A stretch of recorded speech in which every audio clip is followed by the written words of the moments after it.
வணக்கம். Madurai to Africa channel. Navanithakshan Kalidas. இன்னைக்கு எதை பற்றி பார்க்க போகிறோம்னா, நாளைக்கு 13ஆம் தேதி 2வது மாதம் 2024 அன்று விஷ்ணுபதி புண்ணிய காலம். நம்ம எல்லா மாதமும் சொல்லிக்கிட்டே இருக்கிறோம். வருஷத்தில் 4 தடவை தான் இந்த விஷ்ணுபதி புண்ணிய காலம் வரும்.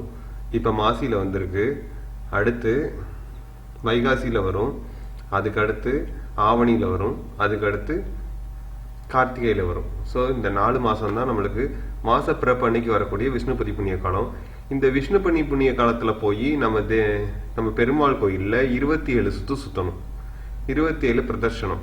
ஸோ 27 பிரதர்ஷனம் எதுக்குன்னா 27 நட்சத்திரங்களுக்கும் நம்ம வணக்கம் செலுத்துகிறோம் இந்த இடத்துல. ஸோ 27 நட்சத்திரங்கள் சேர்ந்து தான் நம்ம வாழ்க்கையை நடத்திக்கிட்டு இருக்கு. 27 நட்சத்திரம் சேர்ந்து தான் ஒரு மாதமாக குறிக்கப்படுது. சூரியனை பூமி சுத்துது, பூமியை சந்திரன் சுத்துறார்.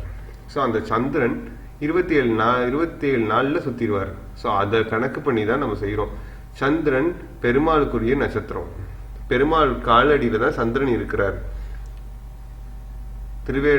திருவேங்கடத்துல பெருமாள் காலடியில் தான் சந்திரன் இருக்கார். ஸோ இதெல்லாம் கணக்கு பண்ணி தான் அந்த காலத்தில் விஷ்ணுபதி புண்ணிய காலம் சொல்லியிருக்காங்க.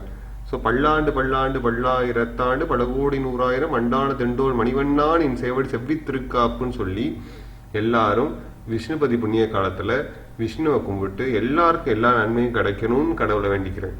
எல்லாரும் விஷ்ணுவை போய் கும்பிடுங்க. ஜெய்ஹிந்த். எல்லாருக்கும் மங்களம் உண்டாகட்டும். நன்றி.